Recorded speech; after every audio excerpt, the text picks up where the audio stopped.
Hi guys, welcome back to Nico Talks Hockey. Today is the very first installment of this new series that I'm starting titled Fantasy Player Stock Watch.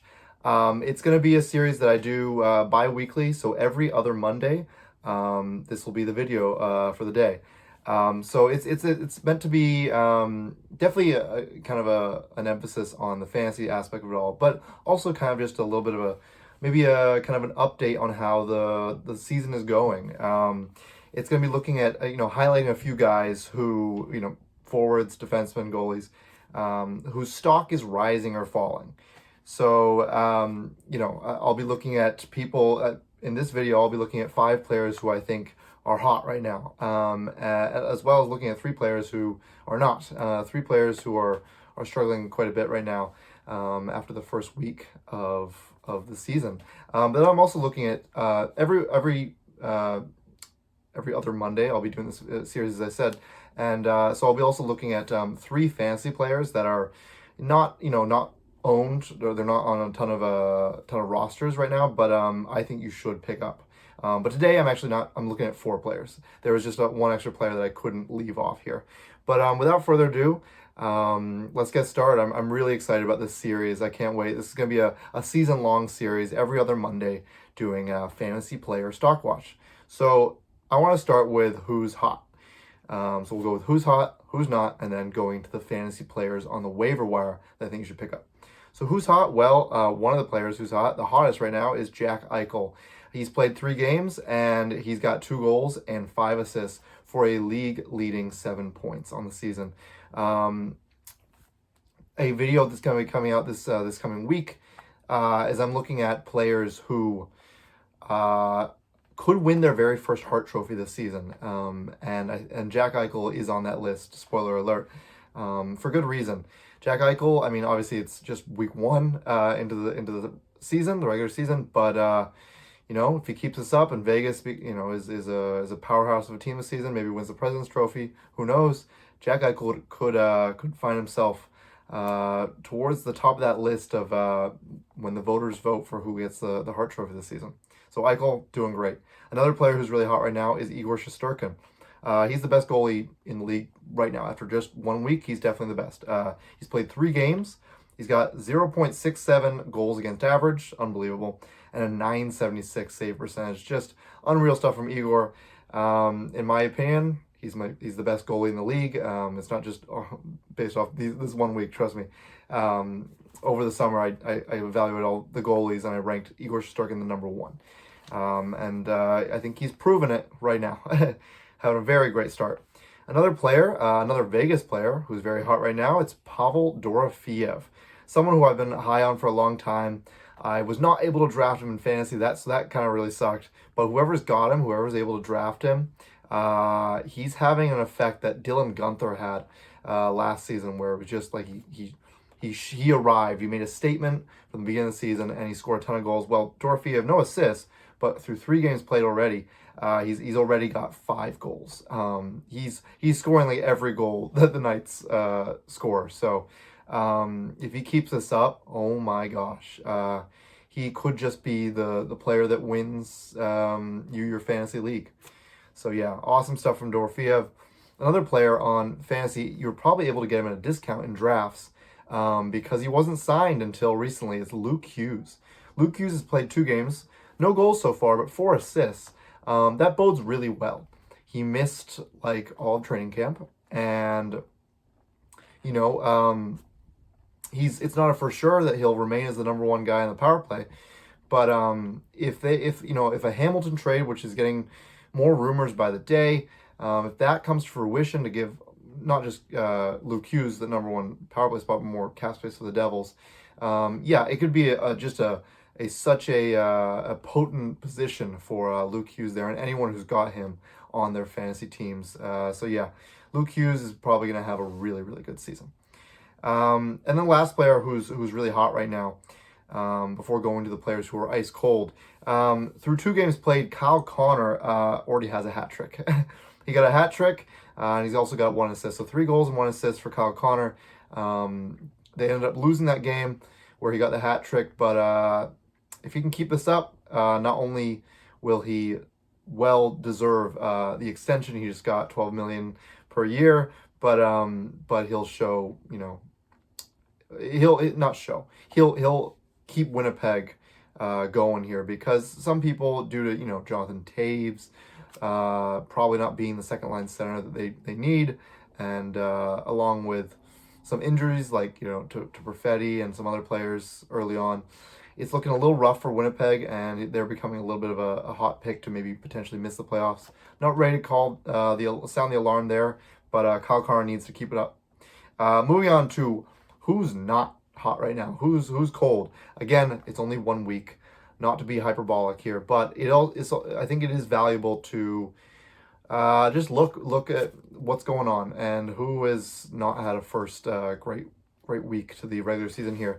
So I don't think he'd be rostered on a lot of fantasy rosters here, but Alex Nedeljkovic, have to start with him. Sharks goalie, he only played 1 game, but it was so very shocking in the worst type of way. Feel really bad for the guy. I'm sure you've seen it, but the Sharks were up in the third period with like a minute to go or less, and they almost end the game with an empty net, but Shea Theodore gets in the way, blocks it or stops it with his stick, and then Eichel, not even passing into the offensive zone yet, he just kind of flips it on net. It takes a funny bounce, and Delkovich is not able to stop it, and it goes in. Ties the game. They go to overtime, and it must have been in his head still, because he goes out to play the puck because he was worried that the Knights would come and have a breakaway, but he doesn't play it well. It gets stripped of him, and it's the most empty net, open, wide net goal you've ever seen. So very, very bad start for Nedeljkovic. He's got 1 game played, 3.91 goals against average, and a .871 save percentage. So that's really bad. But I feel for the guy, and I hope he rebounds. Another goalie who's not having a great start so far. Only 1 game played, so lots of time to bounce back, and he'll get lots of more chances. But it's John Gibson of the Detroit Red Wings. He got pulled. I believe he was the first goalie to be pulled of the season. 8.06 goals against average. That's not good.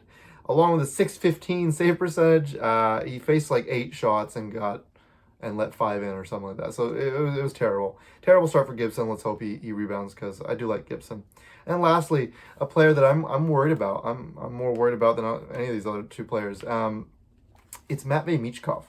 Michkov is a player who is ice cold right now. 2 games played, 0 goals, 0 assists, so no points so far. Now, that's not too bad, right? It's only 2 games, right? What's really concerning is that Rick Tocchet is not playing him. He's got an average of 14 minutes of ice time, when he is the most promising young player of this organization, the Flyers organization. So really not great stuff from. And I don't even blame Michkov. I feel like, from what I've heard of Tocchet and the way the Flyers are trying to utilize Michkov and the way they're trying to make him play and turn him into what kind of player they want him to be. They're emphasizing this kind of north-south kind of game, when lots of players excel in the kind of east-west way of playing the game. So I hate trying to force players into square pegs into round holes. Let Michkov play the way he is going to play, because he is a otherworldly talent that, gosh, I would hate to see them mess up his development, because he truly can be a superstar in this league. But moving on finally to the fantasy players that are on waivers on in a lot of leagues right now, that I think you should absolutely pick up if you've got a spot. If you've got 1 or 2 players that you can drop and pick up these players, now is the time. So usually I'll look at just 3 every time I do this series. Again, every other Monday. But for today I had to look at 4, because there's some good players to pick up here. So to start out, I've got Arturi Lehkonen, forward of the Colorado Avalanche, who's on the top line with Nathan MacKinnon and Martin Necas, which is an absolutely potent line for points and everything. Stats, it's one of the best lines in hockey right now. Necas is absolutely cooking alongside MacKinnon. They've got equal points. And Lehkonen is the benefactor here, because through 3 games played, he's got 2 goals and 1 assist. That's going to continue. With such a good line, if he stays on that line and he stays healthy, he is absolutely someone who should be on your fantasy roster. Moving on to a goalie here, I had to highlight him. It's Joey Decord. Love Joey Decord. Been a big fan of Joey Decord for 2 seasons now. And, I love the Kraken. I'm not a big believer in the Kraken, but if Decord can put this team on his back like he's been doing so far through 2 games played, man, the Kraken maybe they can make playoffs this season. So through 2 games played, 0.96 goals against average, and then a 968 save percentage. Really, really cool stuff from Decord so far. And just it's really cool to see. I hope the Kraken have learned their lesson that don't play Grubauer unless Decord is injured or something. Decord, play him back-to-back games. You have to. He's their savior if they have any. Moving on to Shane Pinto. Shane Pinto is absolutely a player you should try and pick up in your leagues. I was not able to grab him. I did grab Lakeinen. Lakeinen was someone I was able to grab, but Shane Pinto, someone else grabbed him before I could. So Shane Pinto, through 2 games played, 4 goals and 1 assist. 5 points through 2 games played. He looks to be, he's not even the second line center. He's the third line center. Second line center is, oh my God, his name is escaping right now. It's Dylan Cousins. But Pinto, doesn't matter. It doesn't matter. He's on a tear right now. We'll see if he can keep that up for the season. That would be unbelievable if they do, because it reinforces, if you've been a watcher for this channel for just a little bit, I'm a big believer in the centers this season. I think they'll have a great season. So if Pinto, their third line center, can keep up this level of production, not only will the centers be big, benefactors of that, but if you are able to pick them up on your waiver wire, you will also be a big benefactor of that. And lastly, one player I definitely had to keep on to put on this list of players that are on waivers right now that they're kind of under the radar. They're lesser owned, and that's why they're on waivers, right? And potentially not on people's radars of like, okay, this player maybe deserves to be on my roster. It's Bolduc.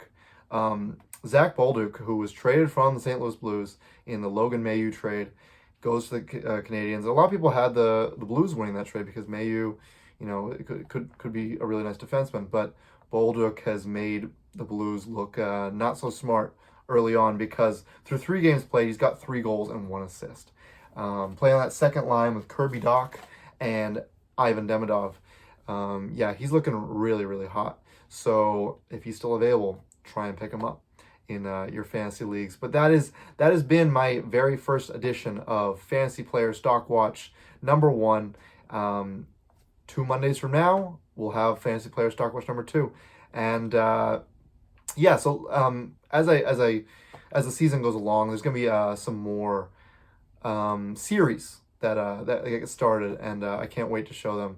One of them is a kind of a panic meter that I'll eventually roll out soon. But I'm trying to do like bi-weekly series and then monthly series to kind of give updates, not just only in fantasy, but also just in the league and how things are going, and the kind of narratives to follow for this season. So thank you so much for watching. This has been a really fun video to make, and I can't wait to make more. If you liked the video, please consider liking and subscribing. It would mean so much to me, and I will see you guys in the next video.